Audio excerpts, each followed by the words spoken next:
Ya, Pak, saya mau cerita tentang diri saya.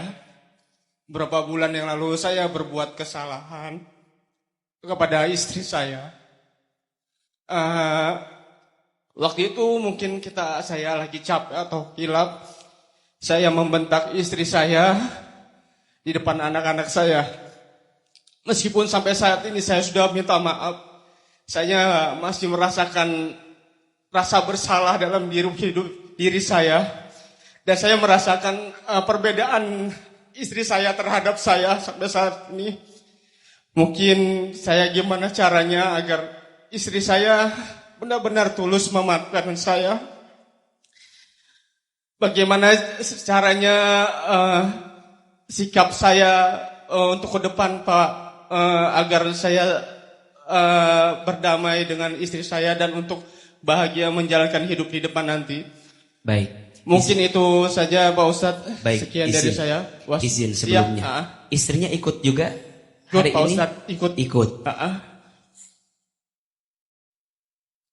Baik. Ya, mungkin ini kesempatan untuk saya untuk meminta maaf Pak Ustadz. Setulus hati saya. Baik. Ya. Mohon izin. Kalau boleh tahu yang mana istri beliau, izin. Ada di sini? Ada yang mana? Coba posisi saya nggak tahu nih Pak. Itu Pak Ustadz. Oke, baik. Baik. Bapak, Ya. saya kasih Ibu ya. Baik. Bapak saya kasih waktu. Mau bilang apa sama istri Bapak sekarang? Saya biasanya panggil istri saya itu Bunda ya Pak Ustadz. Bun, mungkin ini kesempatan ayah untuk bilang ke Bunda, mungkin ayah minta maaf yang setulus-tulusnya dari hati agar Bunda bisa memaafkan ayah. Karena ayah pernah memarahi Bunda di depan anak-anak, mungkin ayah hilap atau gimana. Sekali lagi maafkan saya. Semoga Bunda memaafkan saya dengan tulus juga. Amin. Amin. Masya Allah.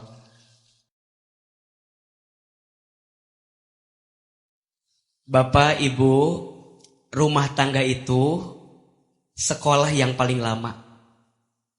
Kalau sekolah yang paling lama, berarti belajarnya juga lama. Belajar di sekolah, kalau mau naik kelas, harus ikut apa dulu? Ujian. Maka percayalah, ujian di rumah tangga itu adalah cara Allah mengangkat derajatmu, adalah cara Allah memperbaiki keadaanmu. Saya sangat terharu ketika ada seorang suami minta maaf sama istri. Zaman sekarang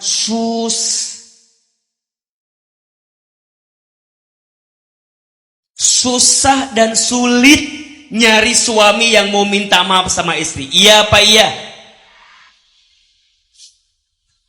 Dan pagi ini AA dapat anugerah itu dengan melihat Bapak. Tepuk tangan buat Bapak yang luar biasa. Saya berharap Bunda, suamimu bukan malaikat. Suamimu adalah manusia. Pasti ada salah. Fokuslah dengan kebaikannya agar Bunda pelan-pelan lupa dengan kesalahannya. Banyak rumah tangga kenapa tidak pernah akur dan bahagia? Karena fokusnya kepada kekurangan sehingga lupa kelebihan yang ada dalam diri pasangan kita. Maka izin Bunda, hari ini Bapak sudah minta maaf luar biasa. AA juga sudah bilang nanti siang jalan-jalan ke mall. Bapak jangan maksa juga istri buat maafin Bapak. Jangan, maafin aku. Maafin. Maaf gak bisa dipaksa Bapak. Maaf itu hanya bisa dibuktikan. Dan saya percaya hati perempuan itu memang seperti cermin.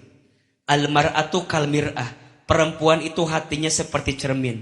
Cermin itu kalau sudah pecah, engkau bisa merangkai kembali pecahan cerminnya, tapi pantulan cahayanya tidak akan sama seperti sedia kala. Itulah hati perempuan. Kalau sudah tersakiti, mudah memaafkan, tidak mudah melupakan. Maka Bapak pelan-pelan aja, nggak usah maksa gitu, biasa aja. Yang penting Bapak sudah minta maaf, buktikan, jangan diulangi lagi. Dan teteh, bunda, pelan-pelan ya, maafin suami, ingat kebaikan suami, ingat kelebihan suami, agar kemudian di hati ini isinya hanyalah kebaikan suami kita. 2018 akhir saya kena stroke. Semua gagal. Fase di mana aku membenci Allah. Assalamualaikum warahmatullahi wabarakatuh. Waalaikumsalam warahmatullahi. Ini saya mau tanya. Saya sudah 7 tahun menderita stroke. Ujian saya terus begitu banyak. Saya tahun 2019 itu rencana saya menikah. 2018 akhir saya kena stroke. Semua gagal. Malam hari itu saya juga sama seperti AA, fase di mana aku membenci Allah. Kenapa Allah tidak adil padaku? Allah jahat. Tetapi di situ suara ibuku membangkitkanku bahwa Allah itu sayang kamu. Allah cinta. Yakin Allah ingin dekat denganmu.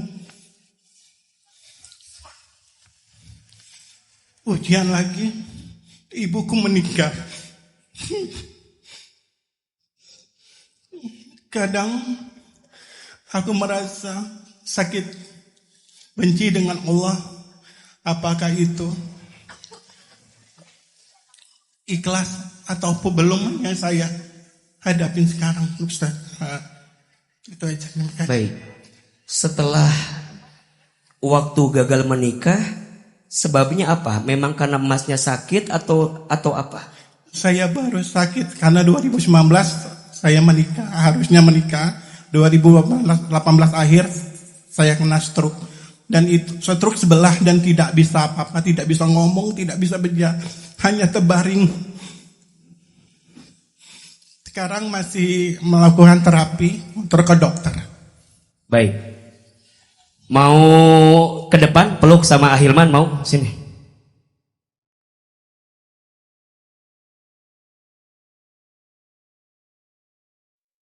Kisah yang luar biasa, beliau harus melewati takdir yang mungkin tidak mudah untuk bisa kita terima. Tapi Ahilman ingin menguatkan, Mas, jangan pernah rapuh dengan semua apa yang pernah hadir. Boleh jadi kegagalanmu pada satu hal justru adalah cara Allah menyelamatkanmu dari sesuatu yang tidak baik untukmu. Setuju? Kadang dalam hidup kita bilang, kenapa begini? Nanti kita akan bilang, untung dulu begitu. Dalam hidup kita sering bilang, kenapa begini? Nanti kita akan bilang, untung dulu begitu. Maka masnya jangan putus asa. Masnya juga jangan berkecil hati, karena jawaban kesepian itu bukan punya pasangan. Jawaban kesepian itu mendekat sama Allah. Healing terbaik itu kembali kepada Allah. Yang kedua, Mas, untuk ibu yang telah wafat, ada 4 yang dirindukan oleh orang tua yang telah wafat dari anak yang masih hidup. 1, doa. Masnya doakan ibu, semoga ibu Allah lapangkan alam kuburnya. Allah jadikan kuburan beliau raudhah min riyadil jannah. Yang kedua, lanjutkan kebiasaan baik orang tua kita. Kalau orang tua kita semasa hidup punya kebiasaan baik, lanjutkan sama kita. Maka ibu kita bahagia dengan kebaikan itu. Yang ketiga, sambungkan silaturahmi dengan kerabat ibu kita. Maka ibu kita bahagia di alam kubur. Dan yang keempat, sedekah atas nama ibu kita. Satu kali ada seorang sahabat yang bernama Sa'ad bin Ubadah radhiyallahu an. Beliau curhat sama Nabi, "Ya Rasul, aku ingin berbuat baik sama ibuku. Kata Nabi, ya sudah berbuat baik saja. Tapi ibuku sudah wafat ya Rasul. Bagaimana cara aku berbuat baik sama ibuku? Kata Nabi, sedekah atas nama ibumu. Kata Sa'ad, sedekah apa ya Rasul? Sedekah air. Maksudnya ya Rasul, bangunkan sumur atas nama ibumu. Niscaya selama itu sumur mengalir airnya, maka pahalanya akan terus mengalir untuk ibumu. Mas, coba cari sedekah apa yang bisa panjang dan langgeng, yang bisa mengamankan jariah terbaik untuk ibu yang telah wafat. Sekali lagi tepuk tangan untuk beliau. Semoga Allah kuatkan dan Allah hadirkan kebaikan.